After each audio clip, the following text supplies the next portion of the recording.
Dan dia berkata, "Tuan muda, menurut kecepatan turunmu saat ini, kamu harus membuka payungmu dalam 10 detik." Tama Renza melirik informasi di jam tangan. Setelah 10 detik, ketinggian payung menjadi sekitar 500 meter. Demi kehati-hatian, dia ingin memilih setengah gunung di sisi timur sebagai lokasi pendaratan, sehingga dia bisa menghindari puncak gunung secara langsung. Posisi bertahan, jadi dia membuka mulutnya dan berkata, "Aku ingin membuka payung di ketinggian 200 meter.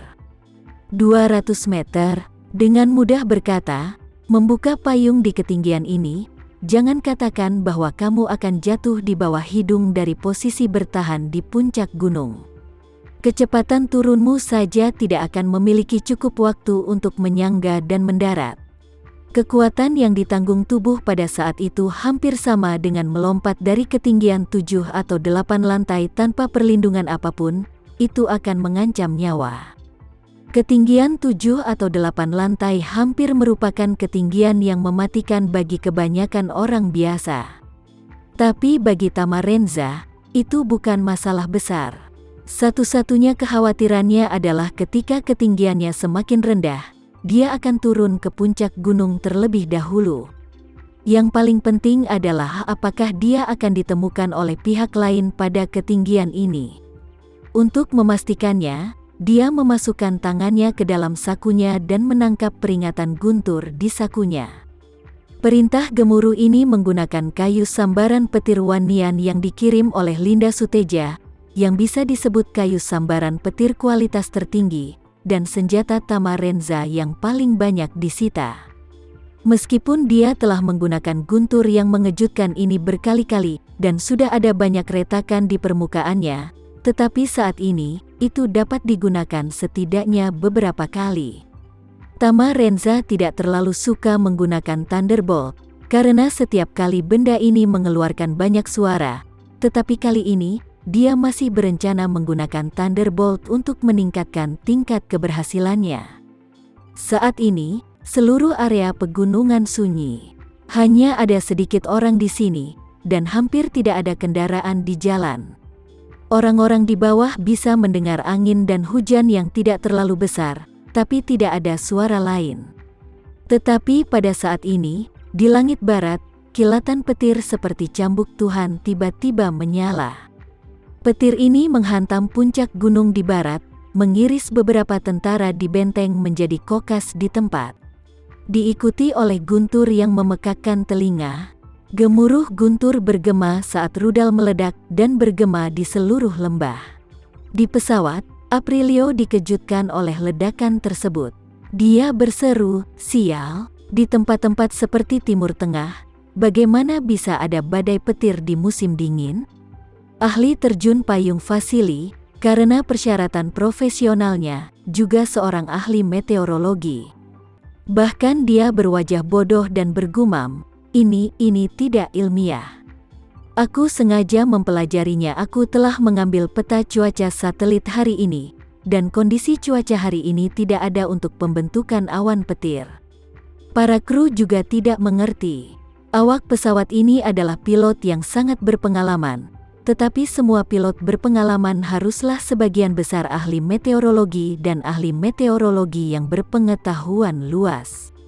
Mereka memiliki pemahaman yang baik tentang pembentukan berbagai iklim dan cuaca, dan pada dasarnya mereka dapat mengetahui bagaimana situasinya secara sekilas. Tapi tidak ada yang mengira bahwa awan hujan musim dingin semacam ini, bahkan hujan sedang tidak bisa turun. Bagaimana bisa badai tiba-tiba terjadi? Hanya Devano yang mendengar suara keras ini dan merasa jauh lebih nyaman. Dia tahu bahwa petir ini pasti disebabkan oleh Tama Renza. Pada saat ini, semua tentara oposisi, penduduk desa setempat, dan bahkan 8 sandera, termasuk Melba, juga dikejutkan oleh ledakan petir yang tiba-tiba. Bagi orang-orang ini, suara guntur barusan begitu hebat sehingga hampir tidak pernah mereka jumpai sepanjang hidup mereka. Banyak orang mengalami tinnitus di telinga karena ledakan ini. Jika gendang telinga sedikit rapuh, kamu akan merasakan sakit yang parah di telinga. Kecuali orang-orang yang dipenjara, hampir semua orang keluar dari pintu untuk pertama kalinya, atau menoleh dan memusatkan perhatian mereka pada gunung barat tempat guntur dan kilat terjadi. Beberapa tentara yang selamat di puncak gunung barat juga panik dan dilaporkan melalui interkom. Situasi kerugian spesifik. Setelah mendengar kabar bahwa 5 tentara tewas tersambar petir, seluruh pihak oposisi dikejutkan dari atas hingga bawah. Mereka belum pernah menemui hal yang begitu mengerikan. Satu sambaran petir bisa membunuh 5 orang. Seberapa kuat petir ini? Sebagian besar tentara mengira itu adalah kemarahan para dewa, dan banyak orang berlutut di tanah tanpa ragu-ragu dan membungkuk untuk berdoa memohon pengampunan dewa. Tidak seperti kebanyakan tentara tanpa tingkat pendidikan, pemimpin angkatan bersenjata oposisi ini adalah seorang intelektual yang pernah belajar di akademi militer. Ketika dia mendengar pesan itu, dia segera menyadari bahwa alasan mengapa benteng di puncak gunung barat disambar petir pasti karena medannya yang lebih tinggi. Mereka memiliki efek penangkal petir. Oleh karena itu, ia segera memerintahkan semua prajurit di benteng puncak gunung untuk bersembunyi di benteng tersebut untuk menghindari sambaran petir lagi. Ini semakin membantu Tamarenza. Setelah menerima pesan tersebut, para prajurit di puncak gunung timur semuanya menyusut ke dalam bunker di dalam benteng, tidak berani muncul karena takut disambar petir lagi. Para prajurit di puncak gunung timur bersembunyi sementara yang lain menatap ke barat dan ketakutan. Di langit kelabu, sosok yang biasa-biasa saja jatuh dari langit timur markas dengan kecepatan yang sangat cepat. Namun, saat ini semua orang, termasuk para prajurit di puncak gunung timur, memusatkan perhatian mereka ke barat, jadi tidak ada yang memperhatikan lewatnya sosok ini. Dan sosok ini adalah Tamarenza yang melompat turun dari ketinggian lebih dari 5.000 meter. Pada saat ini, kecepatan turun Tamarenza sangat cepat, dan kecepatan turunnya lebih dari 50 meter dalam 1 detik. Dengan mudah di pesawat menatap data yang diunggah oleh komputer dan berkata dengan nada datar, "Tuan, kecepatan menurun Tuan Muda terlalu cepat dan ketinggian tanah yang tersisa kurang dari 300 meter. Ini jauh di bawah batas minimum untuk pembukaan payung yang aman." Ketika Aprilio mendengar ini, seluruh tubuhnya gemetar karena terkejut, dan dia berseru, "Biarkan Tuan Muda membuka payungnya." Dengan mudah pulih, dan berseru, "Tuan Muda, buka payungnya." Buka payungnya. Saat berbicara, Tamarenza telah meluncur di atas puncak gunung dengan kecepatan tinggi dan jatuh ke lereng gunung. Ia tidak terburu-buru membuka payung, karena ia tahu bahwa saat ia tidak membuka payung, tujuannya sangat kecil sehingga sulit untuk melihat dengan jelas. Tapi begitu parasut dibuka, parasut besar akan segera lepas. Dalam hal ini, target akan diperbesar 10 kali atau bahkan puluhan kali lipat. Oleh karena itu, ia harus memastikan bahwa waktu pembukaan payung sesingkat mungkin.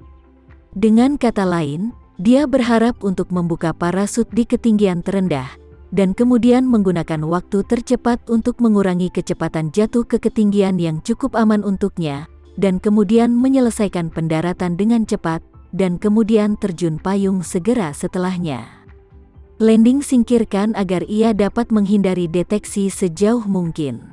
Melihat bahwa hanya ada 200 meter yang tersisa dari tanah, Vasily menyadari bahwa Tamarenza masih turun dengan cepat, dan menyadari bahwa dia belum membuka payungnya, dan tidak bisa tidak berkata, "Sudah berakhir, ketinggian ini pasti sudah pasti."